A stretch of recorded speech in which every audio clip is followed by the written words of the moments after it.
এখন তোমার নমিতাস ওই সাপটাকে তোমার গলার মধ্যে নেবে। Hello everyone, welcome to my mini blog. আর আশা করি তোমরা সবাই ভালো আছো, সবাই খুব ভালো থাকো। আমি সকালে ঘুম থেকে উঠে আমি চলে এসেছি মুখ ধুতে। আর এই দেখো আমার ব্রাশ করা হয়ে গেল। তো চলো যাই, এবার কি খাওয়া যায় দেখি। তো চলিয়ে শুরু করতে হ্যাঁ। সো আমি প্রথম খেয়ে নিলাম এক গ্লাস জল। তো এক গ্লাস সকাল সকাল জল খেতে খেতে আমার মুখের দাগগুলো অল্প যাচ্ছে, আমি বুঝতে পারছি। তারপর নিয়ে নিলাম মুড়ি, ছাতু আর চিনি। তারপর আর কি চান টান করে দুপুরের খাবারটাও সেরে নিলাম। দুপুরের খাবারে ছিল মাছের ঝোল, ওহো, আর বেগুন ভাজা আর পুদিনা চাটনি। তারপর বার হয়ে দেখি এগুলো কে, ও এগুলো তো আমাদেরই ভাই। ওদেরকে একটু ভাষণ দিয়ে দিলাম। তারপর হঠাৎ করে একটা কাকু চলে এসছে, আর কি নিয়ে এসছে সেটা দেখা।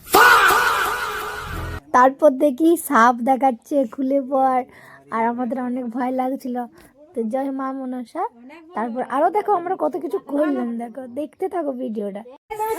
এখন তোমার নমিতাস ওই সাপটাকে তোমার গলার মধ্যে নেবে।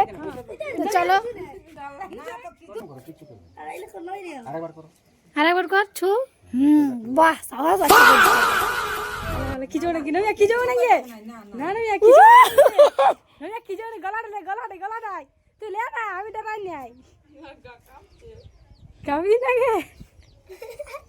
মানে দেখি তো গাইস আমি অবাক, মানে সাহস কি করে হলো ভাই, ভাবতেও পারিনি।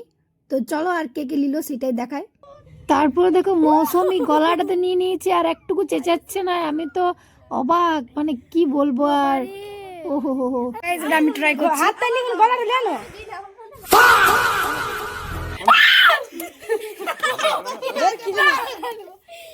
ওদেরকে দেখে আবার ইচ্ছা হলো কি আমার থেকে ছোটগুলার এত সাহস, তো আমিও একবার ট্রাই করে দেখি। আমার ফেটে গেল, আমার অবস্থা পুরো খারাপ। তারপর আর কি বিকালবেলা ঘুম থেকে উঠে দেখি এতটা মেঘ করেছে, মানে বলার কিছুই নেই। তোমাদের দিকে মেঘ করেছি কিনা কমেন্ট করে জানাও। Bye bye.